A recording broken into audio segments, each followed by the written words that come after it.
विश्वानि देव सवितर्दुरितानि परासुव यद्भद्रं तन्न आसुव। हे सकल जगत का उत्पत्ति करता, समग्र ऐश्वर्य युक्त शुद्ध स्वरूप, सब सुखों का दाता परमेश्वर, आप कृपा करके हमारे अंदर से संपूर्ण दुर्गुण, दुर्व्यसन और दुखों को दूर कर दीजिए। जो कल्याणकारक गुण, कर्म, स्वभाव और पदार्थ है, वह सब हमको प्राप्त कराइए। है पिता, आपकी सिवा और कोई नहीं है कि जिससे हम मांगें, जिससे हम विनती करें। आप ही एकमात्र हैं, इस ब्रह्मांड के रचनाकार, ब्रह्मांड के रचयिता, स्थितिकर्ता और प्रलयकर्ता, मनुष्य मात्र के किए हुए कर्मों का फलदाता। हे परमात्मा, आपने हमें हमारे कर्मों के अनुसार इस मानव योनि में भेजा है।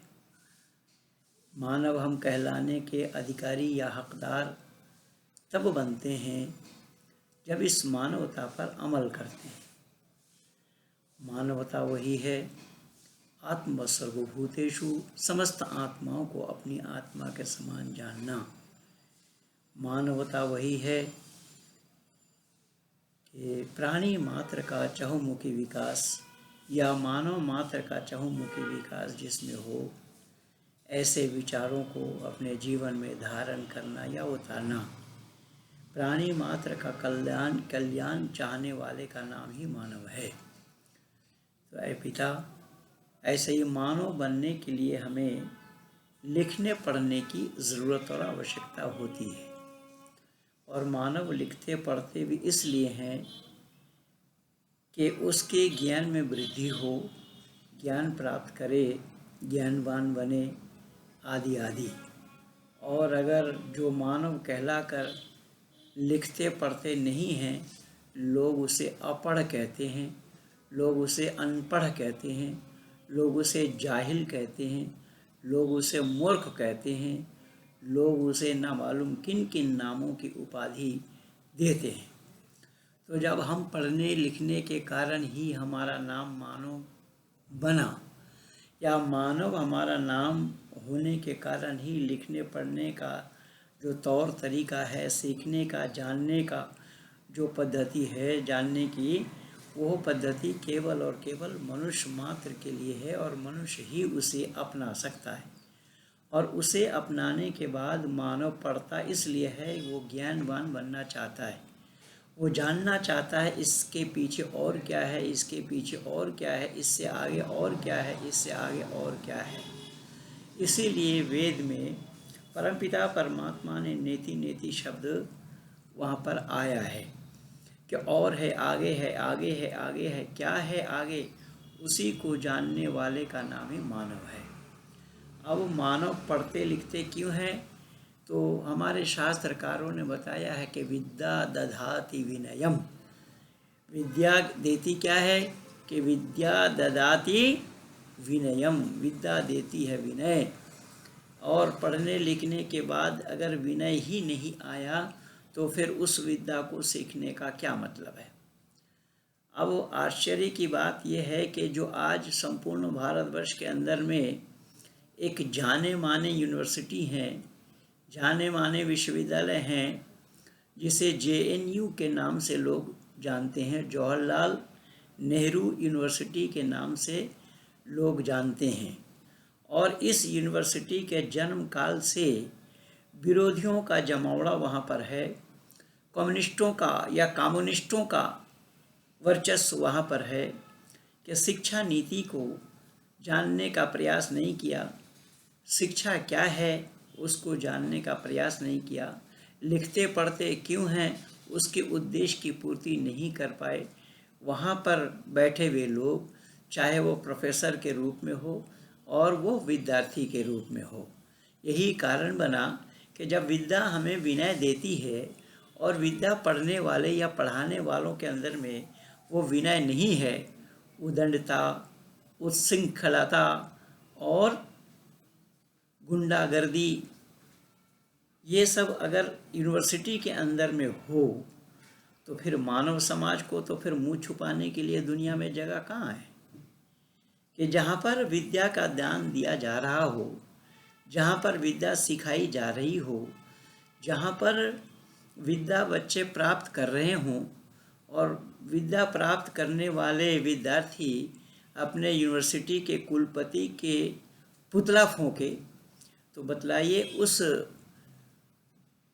विद्यार्थियों से विद्या प्राप्त करना हो रहा है या विद्या के साथ छलावा हो रहा है, विद्या के साथ वो मखौल कर रहे हैं, विद्या के साथ जिन्हें ये गुरु और शिष्य का ज्ञान नहीं आया, जिन्होंने अपने कुलपति को जानने का, समझने का प्रयास नहीं किया कि कुलपति ने नामालूम उस यूनिवर्सिटी को चमकाने के लिए, उस यूनिवर्सिटी के विद्यार्थियों को सुचारू रूप से सही ज्ञान देने और दिलाने के लिए पूरी जिम्मेदारी के साथ जिन्होंने पूरा समय वहाँ लगा रहे हैं, और ऐसे कुलपति का पुतला विद्यार्थी फूंके, तो बतलाइए इन लोगों को मुंह छुपाने के लिए और कहाँ जगह है? साथ ही साथ अभी इन विद्यार्थियों ने इसी 2016 के दशहरा के अवसर पर, नवरात्रि के अवसर पर, दुर्गा पूजा के अवसर पर और रावण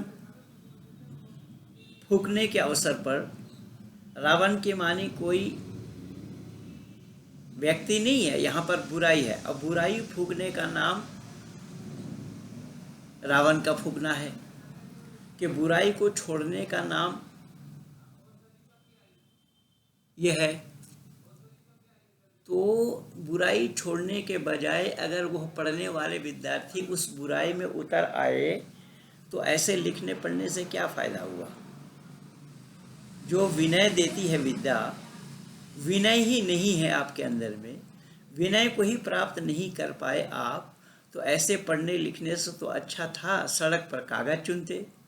सड़क पर कागज़ चुनने वालों को शायद एहसान फरामोशी करना नहीं आता, लेकिन ये विद्यार्थी होकर के भी एहसान फरामोशी, जो सरकार इन्हें खिला रही है, जो सरकार इन्हें पाल रही है, जो सरकार इनकी पूरी व्यवस्था दे रही है, और सरकार ही क्या समग्र भारत के जनता का दिया हुआ पैसा है। तो मैं तो बल्कि भारत सरकार से यही विनती करूंगा कि हम भारत के जनता के पैसे को आप इन राष्ट्रद्रोहियों को खिला करके हम लोगों का अपमान क्यों कर रहे हैं? वो कह रहे हैं कि हम दलितों के ऊपर अत्याचार और मुसलमानों के ऊपर अत्याचार के लिए, उसके बुराई के लिए नरेंद्र मोदी का, अमित शाह का, रामदेव का आदि आदि वहाँ पर उन सब लोगों का पुतला जला करके फूंका। लेकिन मैं इन पढ़े लिखे बच्चे जो अपने को पढ़े लिखे बतलाते हैं, ये सब अकल के दुश्मन हैं। इन्होंने लिखा पढ़ा कुछ भी नहीं जानते, ये लिख लोढ़ा और पर पत्थर ही बन रहे हैं। मैं ये पूछता हूँ इन अकल के दुश्मनों से कि तुम अगर उनका पुतला फूको, वो तो फूकना संभव है, लेकिन उन लोगों को फूकना संभव है क्या? अकल के दुश्मनों, पढ़ने लिखने से अकल आती है और इन्होंने अकल को ताक पर उठा कर रख दिया। नरेंद्र मोदी में आग लगाना तुम्हारे बाप के लिए भी संभव होगा क्या?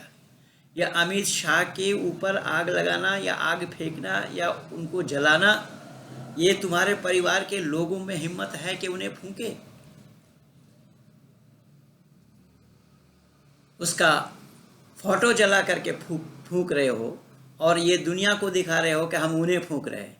अरे उनमें और उनके फोटो में अंतर नहीं है। तुमने क्या लिखा पढ़ा है? लिखने पढ़ने से अकल खुलती है, विद्या सीखते हैं लोग। अकल के विकास के लिए, बुद्धि के विकास के लिए उस अकल को ताक पर उठा कर रख दिया है। चिल्ला रहे हो, शोर शराबा मचा रहे हो। मुसलमानों पर कौन सा अत्याचार किया गया है? 20-22 वर्षों से जो भारत के लोग उन मुसलमानों का अत्याचार झेल रहे हैं, इन आतंकवादियों को झेल रहे हैं, चाहे वो पाकिस्तानी आतंकवादी हो या XYZ दुनिया के किसी और मुल्क के आतंकवादी हो, जो इस्लामी आतंकवादी को या आतंकवादियों को भारत के लोग झेल रहे हैं और फिर भी तुम उल्टा ये कह रहे हो कि मुसलमानों पर अत्याचार हो रहा है। मुसलमानों पर कौन सा अत्याचार किया है? मुसलमानों पर क्या अत्याचार किया गया है? क्या पाकिस्तान पर हमला करके ये बता रहे हो मुसलमानों पर अत्याचार किया है? और पाकिस्तान अब तक जो कर रहा था वो क्या हो रहा था? एक तो जम्मू कश्मीर के एक आतंकवादी को मारा, उसके लिए चिल्पो करने लगे। और रही बात दलित दलित दलित दलित, अरे दलित कौन है? दलित किसको कहा जाता है? दलित का परिभाषा क्या है? वो तो अंबेडकर भी नहीं जानता था, तुम लोग कहाँ से जानोगे?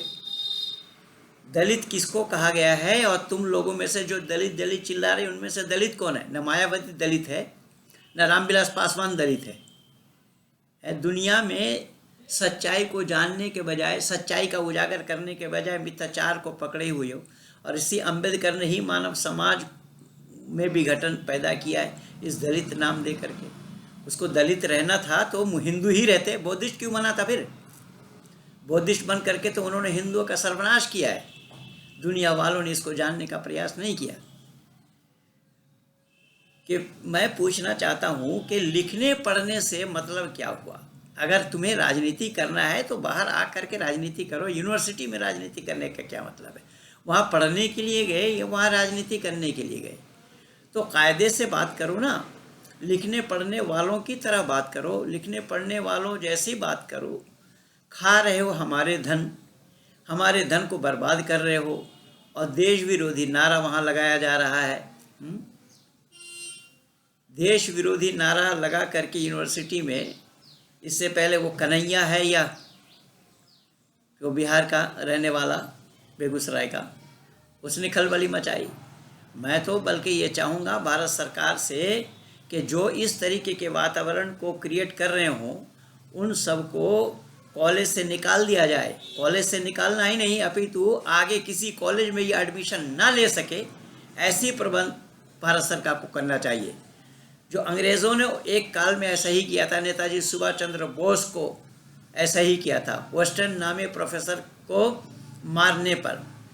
तो कहने का तात्पर्य मेरा ये है कि ये पढ़ने लिखने के बाद अगर इस उदारता को अपनाए, उत्शृंखलता को अपनाए और धर्म को जानने के बजाय धर्म विरुद्ध आचरण करे, तो ऐसे लोगों को यूनिवर्सिटी में पढ़ने से क्या फ़ायदा है? और पढ़े, हमें कोई आपत्ति नहीं है, लेकिन हमारे खर्चे से वो पढ़े और हमारा विरोध करे, खाएं हमारा, विरोध हमारा करे। जिस थाली में खाए उस थाली को छेद करे। ये कौन सा तरीका है? ये कहाँ का तरीका है? ख़ास तौर से ये कम्युनिस्टों का तरीका है। ये कम्युनिस्ट देखे ना, वो कन्हैया की घटना जिस दिन घटी, सीताराम येचुरी जा करके लाल सिलाम कह रहे हैं। सिलाम को ये लाल बता दिया है। अब लाल क्या है, रेड सैल्यूट क्या था, उसको तो इन्होंने जानने का प्रयास ही नहीं किया। लाल सिलाम कह रहे हैं। तो भाई लाल सिलाम हो या सफ़ेद सिलाम हो, सलाम करना है तो कायदे से करो। सलाम करना है तो हाथ उठाकर नतमस्तक हो करके करो। जब नतमस्तक कहाँ हुआ जाता है? नतमस्तक वहीं होते हैं तो वो जिनके पास विद्या है। यही तो मैं निवेदन कर रहा हूँ कि विद्या ददाति विनयम, इसी का ही तो नाम है। तो मैं निवेदन कर रहा हूँ कि इसे विद्या सीखने से क्या फ़ायदा हुआ? तो यह कम्युनिस्टों का ही ये तरीका है। खाते भारत का है, रहते भारत का है, भारत के अन्न जल से खुद पल रहे हैं, अपना पेट पाल रहे हैं, अपने बच्चों का भी पेट पाल रहे हैं, भारत के जल और वायु से सांस ले रहे हैं, लेकिन भारत के किसी भी महापुरुष का चित्र इनके कार्यालय में, इनके घर में नहीं मिलेंगे। ये 7 समुंदर 13 नदी पार में जिन लोगों का जन्म हुआ, ऐसे लोगों का ही चित्र ये अपने कार्यालय में और अपने घर में सजा कर रखेंगे। तो कहने का तात्पर्य ये है कि ऐसे लोग राष्ट्रद्रोही हैं, खाते भारत के हैं और चीन और पाकिस्तान के गीत गाते हैं। यही वो कम्युनिस्ट लोग हैं जिन्होंने चीन का चेयरमैन को अपना चेयरमैन माना, जिन्होंने भारतीयता को कभी नहीं अपनाया। यही वो कम्युनिस्ट लोग हैं जो पिछले दिन जिन्होंने बुश को भारत सरकार तेल दे रही थी और यह लोग सद्दाम हुसैन को रक्त भेज रहे थे। ये भारत विरोधी कार्य तो इनका जन्म से ही है। भारत विरोधी कार्य इन्होंने जन्म से ही किया है, करते आए हैं। और इन्हीं कम्युनिस्टों का ही देन है, मेहरबानी है, जो पिछले दिन झारखंड में एक ट्रेन को अगवा कर लिया गया था। और यही कम्युनिस्ट समर्थित सरकार के माध्यम से ही कम्युनिस्टों का समर्थन था, इसीलिए इतना बड़ा काम ये लोग अंजाम दे पाए। तो इन्होंने कभी भी भारत का हित नहीं चाहा, भारतीयता को इन्होंने कभी नहीं अपनाया, भारतीयता को इन्होंने अपने आचरण में लाया ही नहीं, भारतीयता को इन्होंने अपने जीवन में उतारने का प्रयास नहीं किया।